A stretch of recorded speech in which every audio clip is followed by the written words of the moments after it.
ليلة القدر خير من ألف شهر.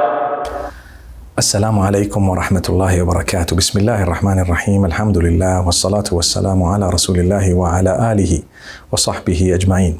My brothers and sisters, in a previous episode I spoke about the community and importance of maintaining a beautiful relationship within the community and crossing that limit to other communities as well, and seeing how best you and I can benefit others.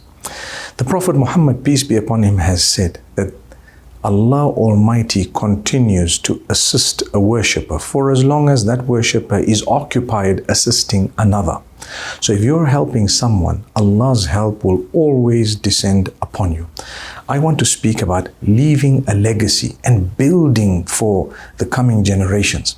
We talk about so much, but simply put, when you invest in your family unit, you have actually set the cornerstones of, or laid the foundations of, leaving a massive legacy.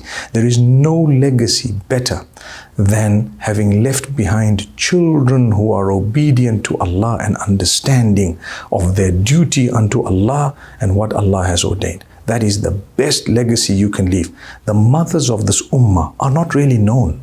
If I were to ask you, who is the mother of Imam Bukhari, Imam Muslim, rahimahumullah, or Abu Hanifa, rahmatullahi alayh, Al-Shafi'i, Malik ibn Anas, or Ahmad ibn Hanbal, rahimahumullahu jami'an, you probably would not know their mothers. Most of us would not be able to name those mothers, including myself.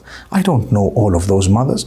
But whoever they were, didn't Allah choose them to contribute towards this ummah in a massive way? Hence, you find paradise at the service of your mother.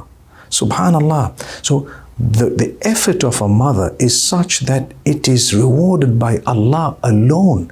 Many people do not realize the value of their mothers until it is too late. We grow old, and only at a certain point we realize that, my mother has done a lot for me.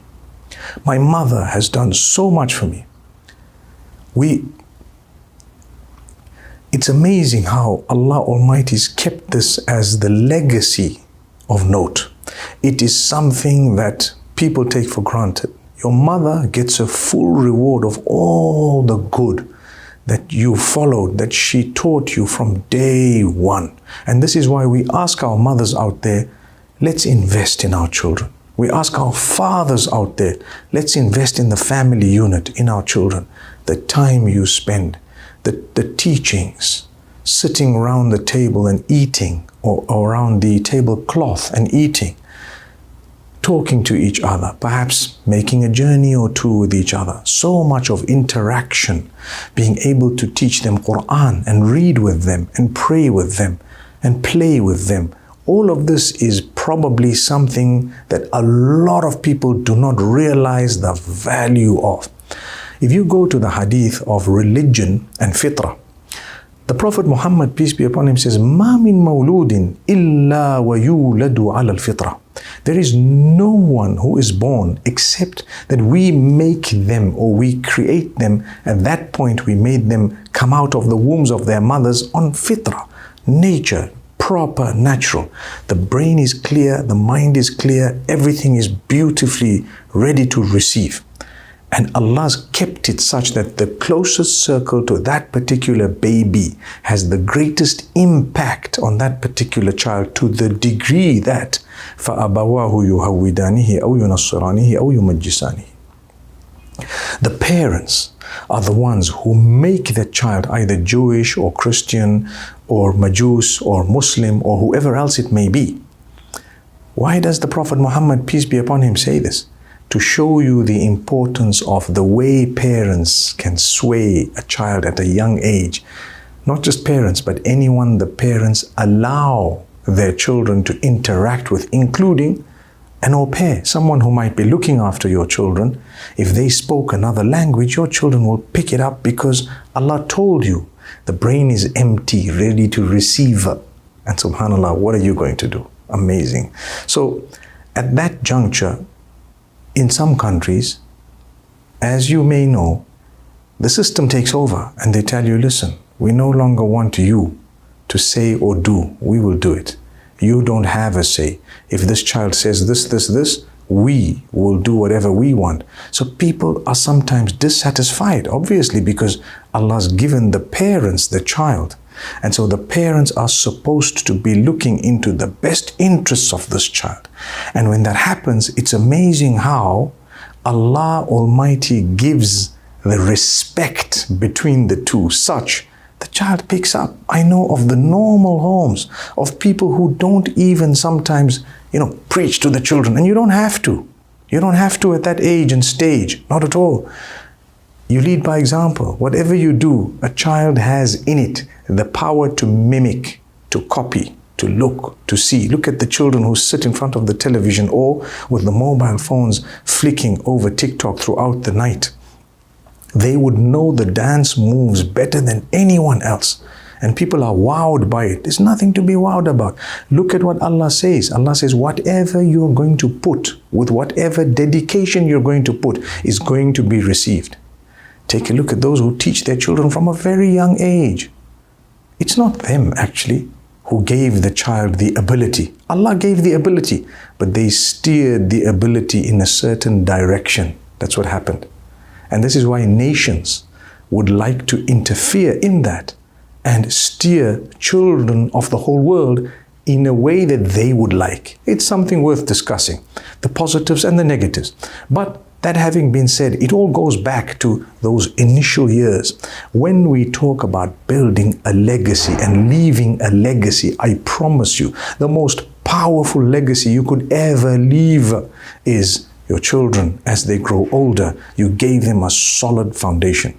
My brothers and sisters, this is straight from the Quran and the Hadith of the Prophet Muhammad, peace be upon him. In fact, all the previous scriptures have given importance to this.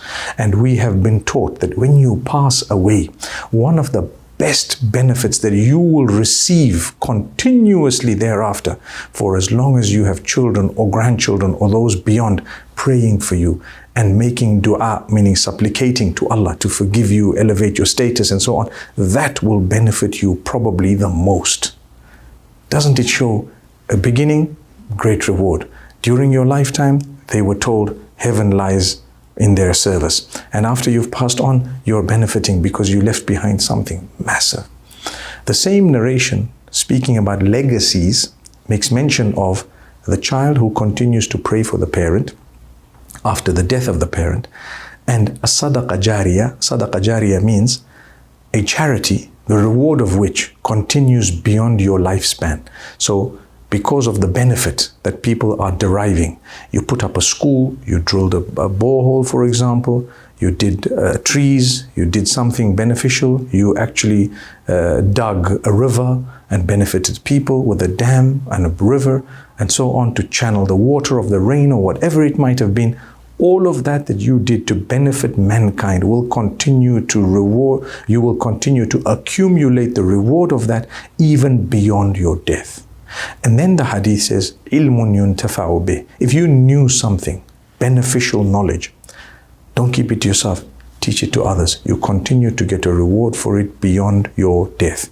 If you knew something, I was once asked about a recipe. A sister says, would I get a reward if I have something amazing to eat and I have the recipe of it because it's my own recipe? Would I get a reward if I gave that recipe to others and shared it? I don't want to share it. I said, yes, you will get a reward. They will remember you post-death. Otherwise, it dies with you, doesn't it? If it died with you, then what would happen to it? It's gone.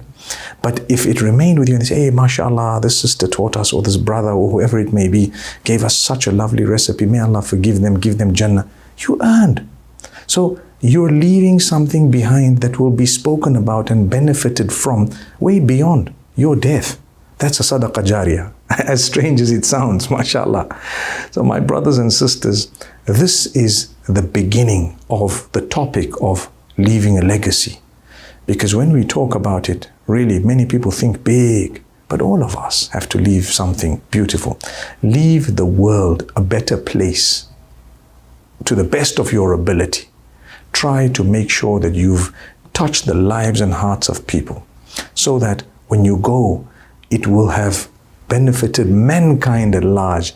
You know, strangely, the hadith speaks, in fact, the Quran speaks about how if a community would like change, they need to know that each individual needs to effect change in his or her own life. That's the only time the condition of the entire community will improve. And that's so true. إِنَّ اللَّهَ لَا يُغَيِّرُ مَا بِقَوْمٍ حَتَّى يُغَيِّرُوا مَا بِأَنفُسِهِمْ. Allah will not change the condition of a nation or a people until and unless every single one of them decides to change themselves. So from this we do learn that it's a collective effort. We need to make sure that we contribute. We need to make sure that we set a trend of goodness. Today, in the age of social media, there are a lot of trends that people are setting. I remember a few years ago, one of the first trends and challenges, or the challenges should I say, that people set out on social media was called a bucket challenge, where you put ice cold water and you got to dump it on your head challenge. You won't believe how many millions of people actually participated in that challenge. Young and old, educated and uneducated, and so many people from across the continents. The point I want to raise is, if something as basic as putting a bucket of cold water on you, throwing a bucket of cold water on you, caught the attention of so many, and they left behind something massive. They asked people to do something which actually spiraled. If we started these challenges of goodness, you know, feed a poor person, or do something, or be kind to an animal, or a challenge of fulfilling your prayers, for example, or doing good, you know, teaching our children in the most beautiful way, I'm sure we would be able to change the world.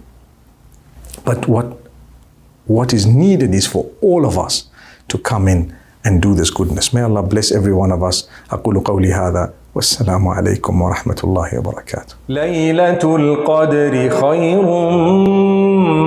من 1000 شهر.